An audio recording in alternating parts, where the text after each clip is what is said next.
welcome to the second episode of Chop Chop. Today we're going to make tuna and potato patties.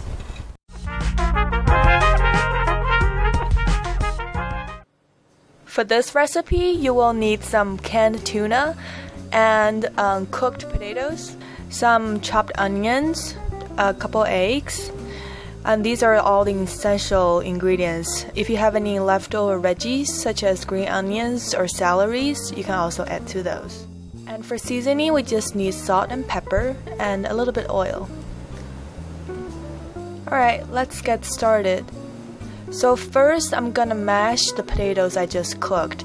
Now you want to wait until the potatoes are fully cooked and cooled, because if you mash the potato when they're warm, you're gonna get a really gooey texture, and that's not what we want. And you can use any kind of potatoes for this recipe. I use a couple Yukon, a couple red potatoes. If you don't want the skin on, you can peel them off, but I prefer mine to be on. Now we're gonna add the canned tuna to it. If you get the ones that's preserved in water, you want to drain the water off. If you get the one that's preserved in oil, you can use some of the oil. That will add some extra flavor. And then we add the onions and the green onions. At this point, you can really just add any kind of leftover veggie or herbs that you want. I use celery, that's what I had in the fridge. If you had some bell pepper, that would be a good addition as well. If you don't want to do an onion based, you can also use chopped garlic or any kind of herbs really. So now you just want to give a good stir, make sure you really mix everything together.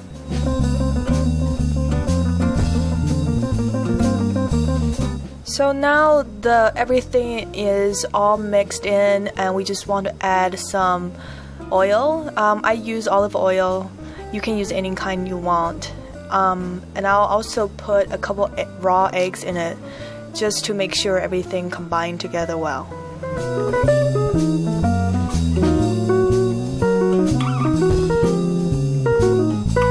Now we're gonna season it with some salt and pepper. I like a lot of pepper. It gives a really good spicy flavor. And then I just mix in more until the mixture is smooth. Okay, so I have my skillet medium-high heat, and I pour some oils in my pan. So as you can see, I'm just gonna form a little ball in my palm. And you want to kind of flatten it before you put it in the pan to fry it. Otherwise, the middle probably will not get as cooked as the outside. And you can really use make any size of the patties you want. I like this size because you can put a couple in between two pieces of bread and eat it as a hamburger.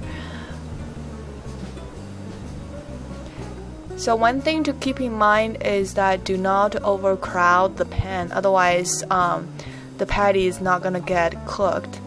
One thing I would recommend, if you're not sure how much seasoning you want to put in, I think after you mixed everything, you should just fry a little bit of the mixture in the pan just to test it out before you make the patty. That way you will not have patties too salty or doesn't have much taste in it.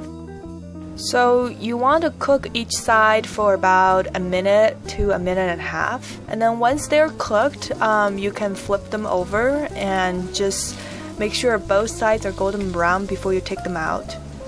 If you don't like fried food, I suppose you can also try to bake them.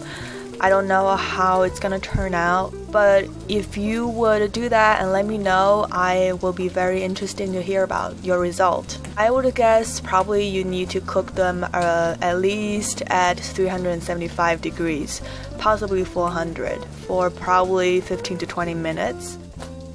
You can eat it the way it is. I prefer to add some ketchup or mustard, or if you want to make a bunch of them at once and just freeze them. If you forget to make lunch, you can just grab a couple of those from your freezer and microwave for about a minute to a minute and a half.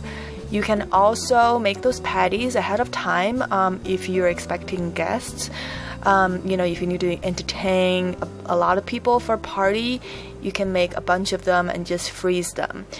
I'd say about 30 minutes before your party starts, you can just either microwave them or pop them in the oven, just heat them up, and you'll be ready to go. I hope you enjoyed the video. This is a really simple and delicious recipe to make. I hope you give it a try. See you next time.